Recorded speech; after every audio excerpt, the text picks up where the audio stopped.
Welcome back, Muktananda. It's Monday. Yes, it's wonderful to be here. Yes. I thought today, given that it's a pertinent presence in my life right now, we can talk about fear. Okay. Okay. I we all know the experience of fear. And I think you can correct me if I'm wrong here, but my sense is that we all experience it probably daily in some way, shape, or form, even if it's just the fear that we conjure in our own minds through our thoughts, right? Our anxious energy, our worries, or certainly if we tune into the news at all, that is very fear inducing. But I would like to understand fear better, how we work with it. It's something that I work with a lot of my clients around and also within myself. And in fact, you and I just had a session around it just an hour before we got on this call. So can you speak a bit to the energy of fear, maybe its origins, maybe you want to touch on the ego mind and how that differs from the higher self or the understanding of the essence of who we are. And let's just go there and flow with that a little bit, because I know it will bring up some additional questions that we may all have. Well, I think fear, from an energetic point of view, is a lower frequency energy. So the question really is, and where does it source from? Is it coming from a lived experience we've had in this lifetime, or is it a combination of this lifetime and perhaps past lifetime samskaras that are driving our behavior without necessarily us being fully aware of it? And then sometimes it's very crystal clear, okay? We're walking along, we're hiking, and we hear the sound of a rattlesnake. Our attention awakens. Okay, we might be facing some danger here. Okay, so I mean, the question covers a wide range of possible responses. But let's just say it's a lower frequency energy that is either grounded, means we have a very good basis for feeling fear and we behave accordingly, or there's no rational basis for it, whatever, but it's still driving us. Yeah. So let me clarify, because that's a really good, important distinction. I am not speaking of what I call like functional. We should be afraid of a rattlesnake because we don't want to upset it. But the fear that we either create or is a continuation of what we have like seen or heard about in the outer world that now we're applying to ourselves as a point of possibility, something we might see in the news. Oh my gosh, what if that happens to me? Or in a relationship, do I feel safe with this person? I don't feel safe with this person. I have fear about what might happen. Choose this or act in a certain way. So not the fear that's intended, that really has a purpose for keeping us safe, but more, and I know the purpose always is to keep us safe, but more of the mind, what we create, what we ruminate about, what we repeat as a patterned way of thinking. Well, if we're going to speak of it that way, then fear linguistically is an assessment that something negative is going to happen to us. Ooh. Linguistically, fear is an assessment that something negative is going to happen. I just like those words and that description. Good. Okay, go ahead. Okay. So then when you confront an assessment in that way, then you can learn to know, is your assessment grounded or is it ungrounded? if it's grounded, what are the standards for being legitimately fear or otherwise? What are the action? What has happened in the past that we can point to? Like if you're in an abusive relationship and you have been physically harmed, you know that's a situation that's going to trigger fear. Now, what can you actually do about that? Well, ideally, you get yourself out of that situation. I mean, this is just common sense. But that doesn't mean that you can project that fear. Let's say it's a man abusing physically a woman in some relationship, marriage or otherwise. Then you can obviously want to get out of that situation, but you may find yourself in it, another one again. What is the unconscious pattern of behavior that has you attracting this situation into your life? What are the unconscious beliefs? What are the unconscious scripts or patterns that you're not aware of? So the first step in dealing with anything is awareness. Because if you're not aware of something, now you can be aware that you're being physically abused. I mean, I'm not talking about that's pretty obvious. But what's behind it? What thoughts, what beliefs, what actions are you holding that attract this to you? Then how do you actually become more aware of those patterns and those beliefs and shift them? Now that usually takes some kind of coaching or some kind of help from a therapist or otherwise that can help you become more aware in the moment and not keep repeating the pattern. So, to use your example, if somebody gets out of an abusive relationship and then enters into a relationship with a kind and gentle person, but brings with them the fear, let's just say their new partner gets a certain look on their face or in their eyes and it triggers something, but that it's not about that partner. They are not abusive. They are kind and gentle, but fear gets invoked in the person who's been abused. I'm curious. So, and they have awareness about that. So the first step is they're aware of having fear. How next do we, like, can fear be approached always and successfully from a place of logic? Like, I know that's there and let me see if I need it or not. And I know the answer to this and you do too. But go ahead. Well, you can approach it logically, but it's not necessarily a logical emotion. Okay, fear is an emotion, right? Mm-hmm. And it gets triggered. And what triggers it, as you say, can be just a look that they associate with a past negative experience. And then they project that they're in it because it's somatic. They experience, okay, I'm in danger. Mm-hmm. Now, is the danger real or not? That's where, with some help, perhaps with some coaching or some therapy, you can learn to distinguish between, is this a real threat or am I just projecting something that's not there? But it has to be dealt with. You can't say the person is just making stuff up because the triggering is real for them.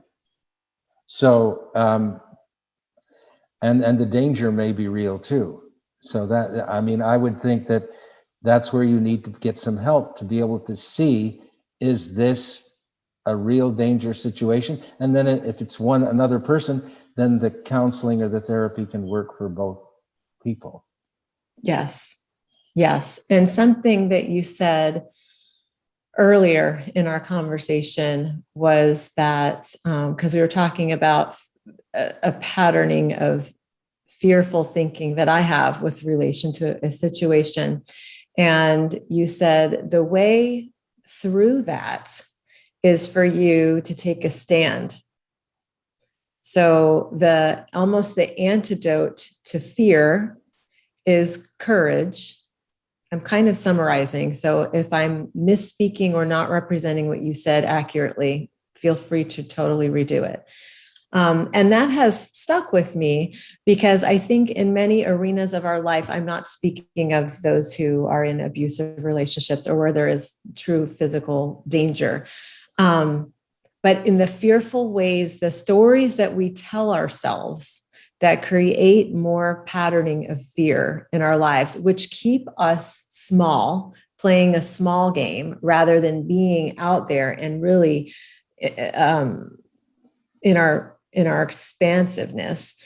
That the antidote to that is courage. Is that accurate? Yes, to an extent. First, we established that there is no real danger. Mm-hmm. Okay, there's no damage or harm that this person can do to you physically, and they can't damage your reputation. Okay, it's just an historical pattern that this person triggers. Okay, so once you've established clearly that there is no physical, emotional, or damage to your reputation, then the question is, okay, first of all, become a different observer. So in the case of look at this little triggering event happens. You get this email or you get this message, and all of a sudden, your body has this automatic response. You get triggered, and you can become a different observer and say, oh, isn't that interesting? Stephanie, you're stepping outside of yourself for a moment. Look at Stephanie being triggered. Isn't that interesting? That's like being consciously aware, okay? Now, what do? Take a deep breath. You take a moment not only to observe it in the moment, but then get centered in the moment. And depending upon the extent of how historically that has triggered you, you want to shift the body, because the fear resides within the body. So it resides in the muscles and the sinews and the cells, and once that gets triggered, everything moves into motion. So you've got to shift the body. So sometimes it's a good thing for a person to get up and stretch, move around, go for a run, do something to move the body so that this embedded somatic way in which it's embodied really shifts. So there's no space for it. The space it usually occupies, you shift that space so there's no space in that moment for it to be occupied. And then once you've determined that there is no real danger, notwithstanding that the triggering is real, okay, what is courage? Courage, if you're not really afraid of something, to then take an action is not really courageous. It's courageous when you feel that there's some danger to you, real or imagined, and you act anyway. So what practice can you create that will look that fear in the eye and say, I'm not going to allow this to paralyze me? Because depending on what the circumstance is. So you can have ways of getting centered, shift the body, and then be in action. And this can all happen very quickly. Some people could get paralyzed for days. It can make them, they're not functioning. But you can learn over time with practice, observe it in the moment, and then shift. Yeah. I know one of the things that I would like to do in my life that I do have some fear around is I would like to increase my activism in a more visible way, not simply behind the safety of my screen, talking about this cause or that cause and why I believe the way I do and what I support. But I would like to garner more courage to be out in physical presence with those who are in the marches. And I have some fear around that because, we've certainly seen that there's a danger to that. There's a physical danger to it. There's risk involved in it. And yet the call feels very strong now, and has been building for a while to take more of a stand. So what do you recommend in those situations? Sometimes we can paralyze ourselves with what we imagine is the worst case scenario, and then we avoid that which we are wanting to actually experience, or really what our soul's part of our soul's purpose for being here, to be a voice for the voiceless, in my situation. So applying courage to that, aside from just show up to the marches, girl, what would you say is a way to work with that, and being, using awareness? What do you have there? Okay, well, first of all, let's make a distinction between serving and helping. Mm-hmm.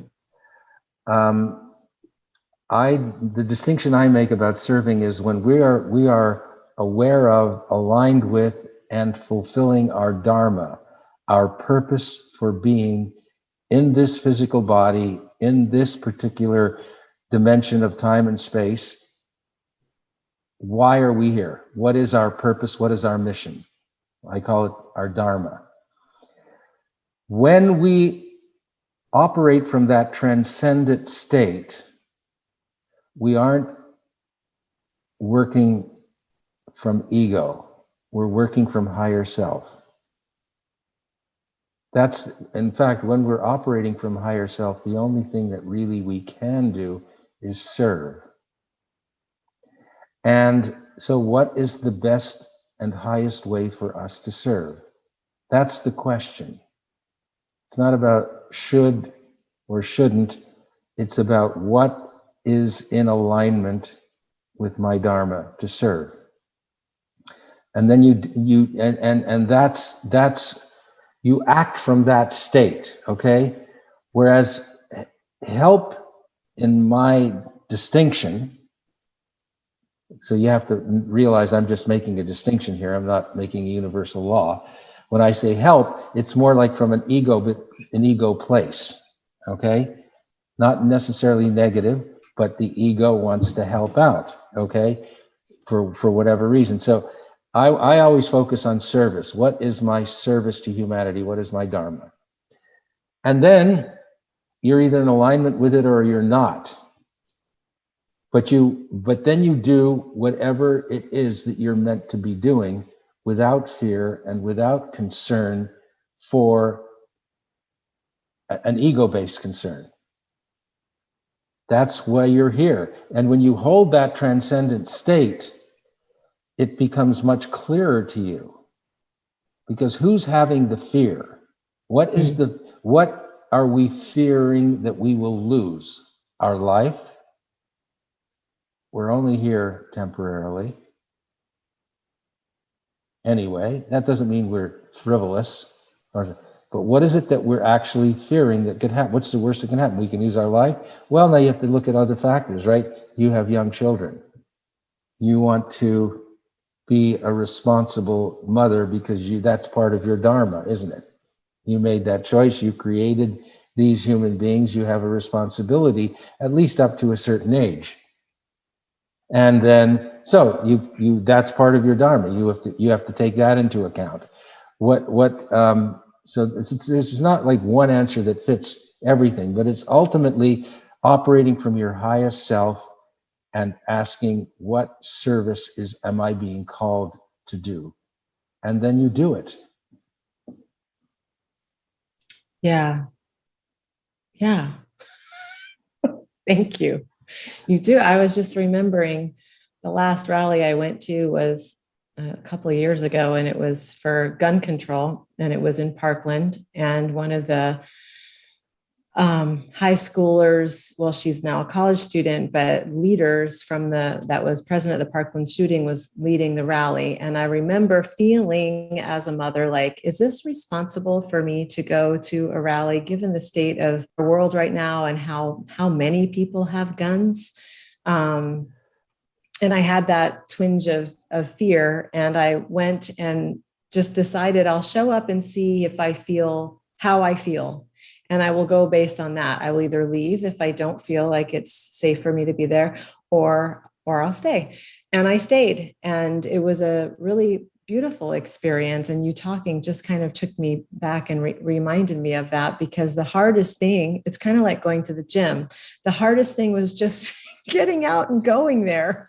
And then once I was there, you can, like you say, observe and feel and be aware of what the actuality of the situation is. A lot of times I find that the fear of my mind, it never manifests as anything real.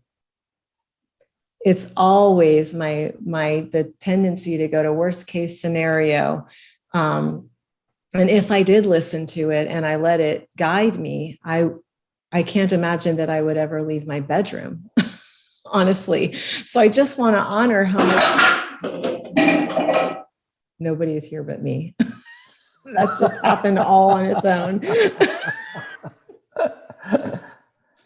I hear you, ghosts. I just want to honor each of us in our courage. Courage looks different ways, takes different forms. We get to celebrate it in all of its bigness and smallness. The tiniest steps can be very, very worthy of celebrating when it comes to our courage. And I find that we're at a time right now on a global scale where we must find our courage for the internal experience of expressing our lives and the truth of ourselves, and as well for, like you said, our dharma, our soul's work here to be in service to others, and whomever those others are. And it's different for all of us.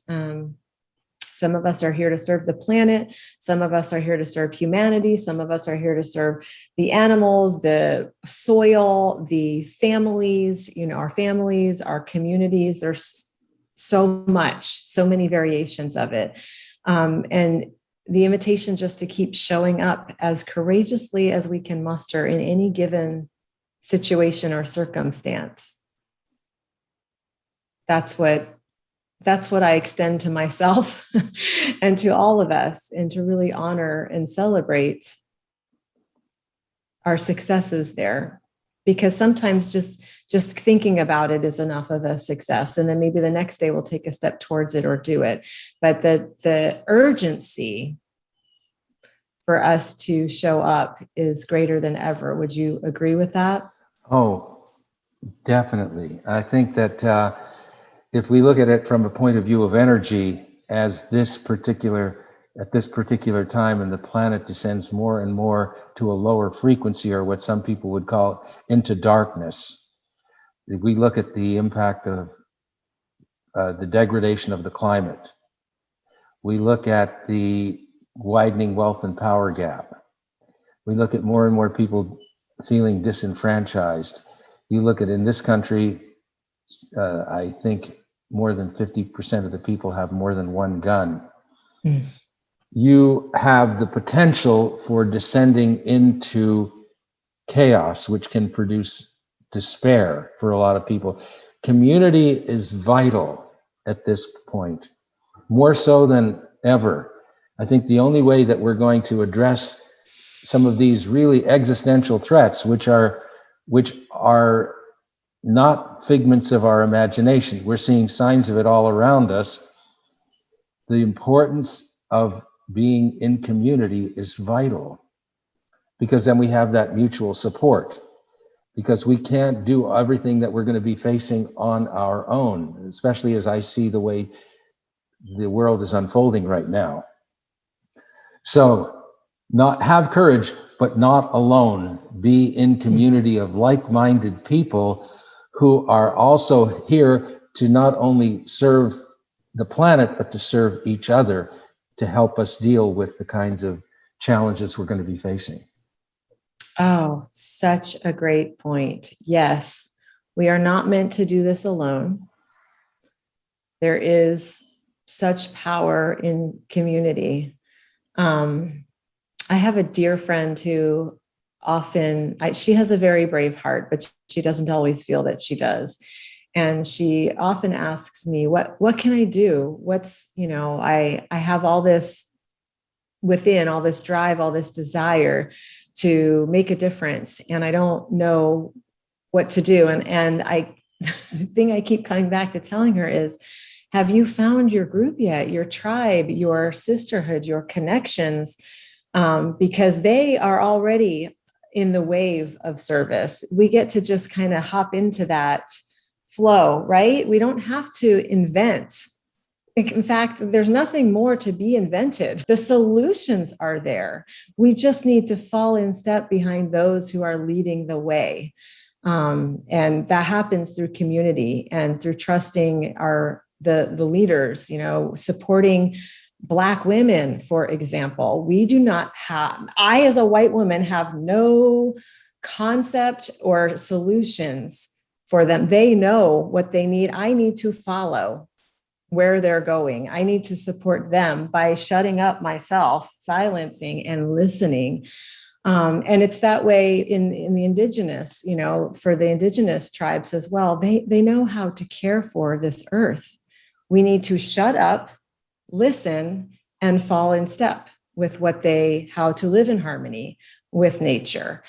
So much is out there waiting for us to engage in, inviting us to engage in, and doing so in community. You are right. Thank you for mentioning that. Absolutely most important piece, because I sense that what's being required also of us, not simply is to be an act of service, but to let go of so much of what we used to believe is true and what we still might believe is true, because we have to unlearn. This is the time of the greatest unlearning. Would you agree with that?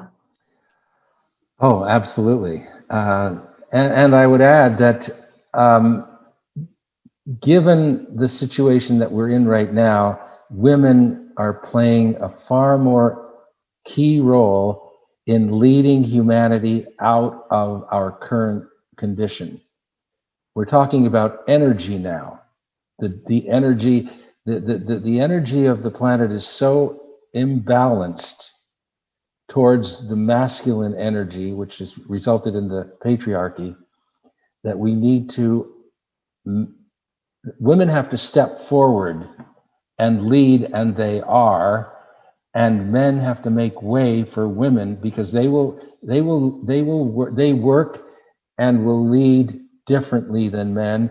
It's far more inclusive, far more participatory, and that is the foundation of any good community. That is essential. Power to the women. Yes. Yes. Beautiful.